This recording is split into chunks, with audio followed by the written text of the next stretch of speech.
Continuons notre apprentissage sur le programme Groboto et nous allons maintenant regarder la partie boot et comment les bots sont construits. Je commence par supprimer la fenêtre librairie. Ensuite, la fenêtre boot qui se trouve ici, je peux la déplacer et la mettre de l'autre côté. On commence donc par sélectionner dans le menu principal ici l'onglet boot pour faire apparaître donc les caractéristiques du boot et sa façon d'être construite. Ensuite, je clique donc sur cette icône pour faire apparaître la librairie. Je choisis ici donc à l'intérieur de la librairie ce type de boot. Ensuite, je clique avec le bouton de la souris pour faire apparaître donc la géométrie dans l'éditeur. Nous venons donc de créer ce que l'on appelle un autoboot. Les caractéristiques de l'autoboot se retrouvent donc dans ce panel ici. Donc on a les global settings ici, donc les variables globales. Alors on peut changer par exemple la quantité, vous voyez, de petites géométries qui sont créées.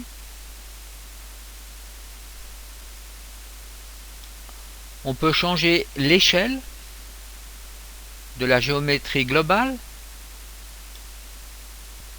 On peut agir sur l'inclinaison des objets A et B qui constituent cet autoboot. Ici le step size.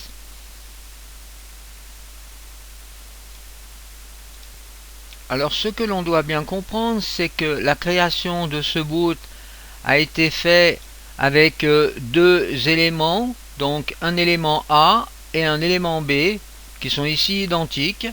Alors par exemple là, vous voyez, ce sont donc des ellipsoïdes qui sont utilisés. Alors ici, on peut, vous voyez, changer l'échelle de l'élément B. Donc vous voyez, si je diminue ici ou si j'augmente donc l'élément B qui se trouve ici.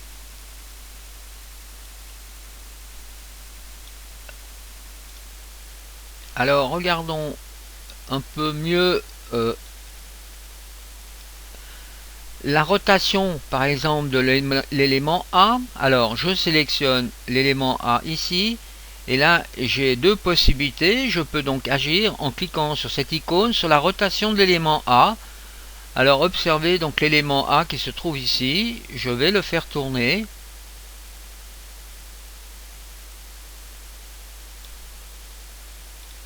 Je peux toujours revenir en arrière en faisant Edit Undo ou CTRL Z. Alors maintenant regardons la rotation de l'élément B. Donc je sélectionne ici l'élément B et je fais une rotation de l'élément B.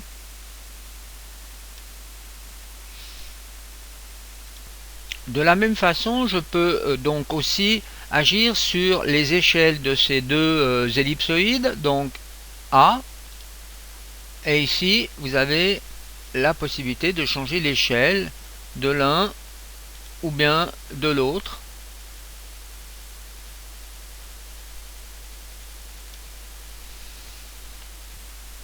On peut aussi agir séparément sur les composantes de l'ellipsoïde en cliquant à cet endroit. Alors ici par exemple j'ai la profondeur de l'élément A.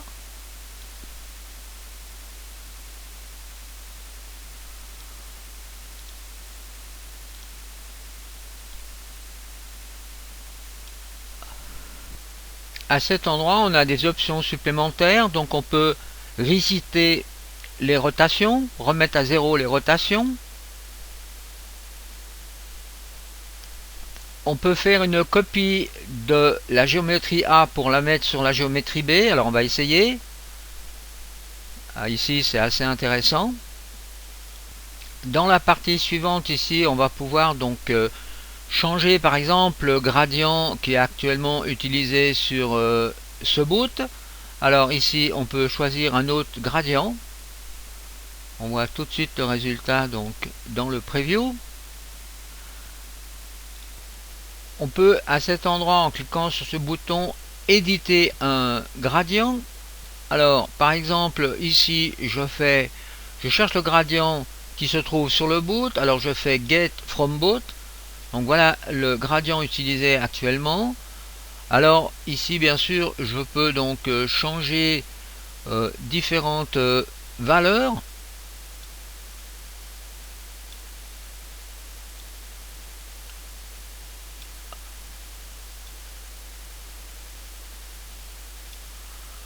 Je donne ici un nom et je peux sauver ce nouveau gradient que je vais retrouver donc à cet endroit dans User Gradient, Mi Gradient, voilà, qui est appliqué sur le boot. On peut bien sûr obtenir une couleur uniforme, alors on clique à cet endroit, on choisit ici la couleur.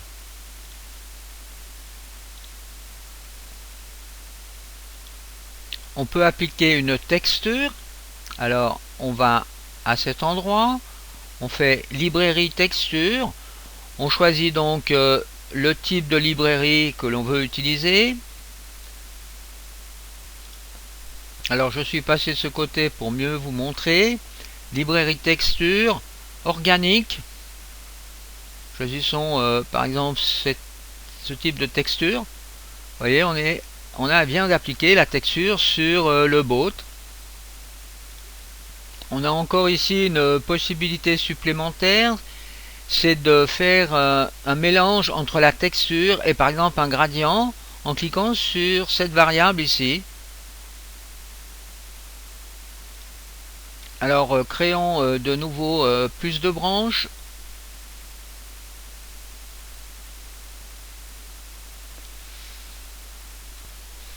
Et ensuite on va s'intéresser donc à cette partie ici. Alors là on a la possibilité d'agir sur la longueur des branches.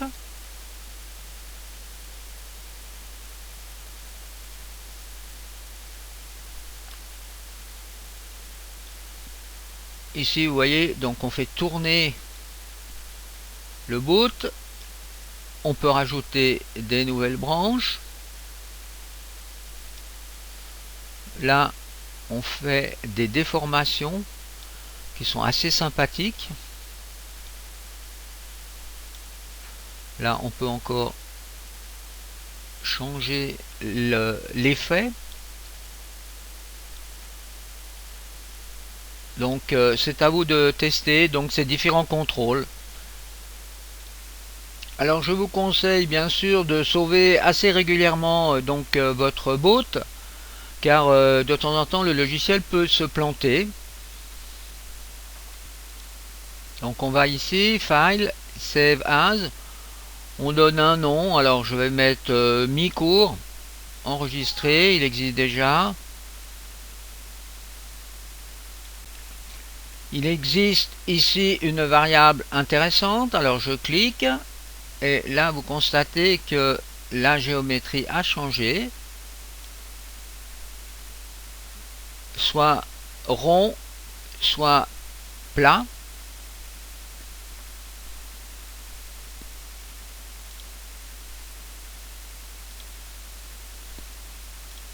Alors souvenez-vous que l'on peut aussi changer la façon de représenter la géométrie dans l'éditeur. Là on a, vous voyez, un bordé noir, donc le bordé noir, la grosseur de la ligne est définie à cet endroit et la couleur ici.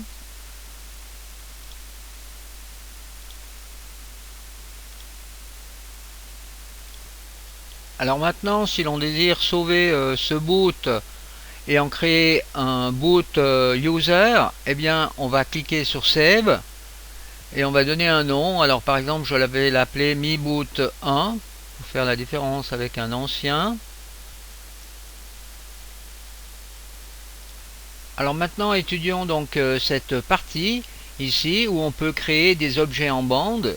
Donc je clique à cet endroit et là maintenant eh bien je peux bien sûr revenir comme précédemment en agissant ici sur le boot sphère. Alors ici on a les objets qui constituent ce boot. Donc là on n'a qu'un objet pour l'instant, c'est donc la sphère. Alors on peut additionner une autre géométrie, une primitive standard. Alors je vais rajouter par exemple un box. Je peux agir ici donc sur l'échelle. Donc attention, l'échelle du box.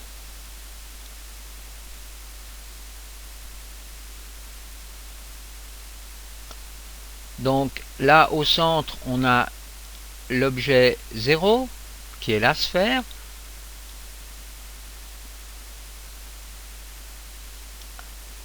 Et ici on a l'objet 1 qui est le box. Donc je peux aussi donc faire tourner, vous voyez, les box. Alors rajoutons une nouvelle primitive, un hyperroad. Alors je sélectionne bien ce dernier objet, j'agis sur son échelle. Alors ici on a la sphère au centre, donc c'est l'objet 0. Ensuite l'objet 1, les petits box sont ici, et on a le dernier objet qui se trouve ici. Maintenant on peut répartir ceci un peu différemment en agissant ici sur la façon de, par exemple, répéter les objets qui sont comptés. Et là on voit qu'on répète donc sphère, box et puis hyperroad. Ensuite ici on peut changer la façon aussi de changer la séquence en faisant random. Donc là c'est complètement aléatoire. Ensuite une autre façon de faire, objet count, et maintenant l'espacement boot control aléatoirement.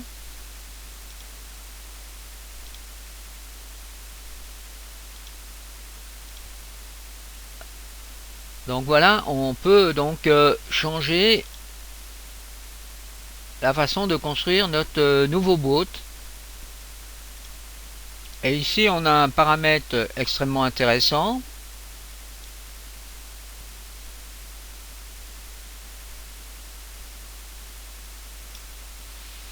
Donc là on a les sphères, le box et la dernière géométrie.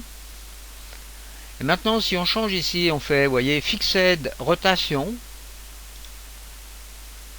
et ben on voit que là on voit mieux les géométries.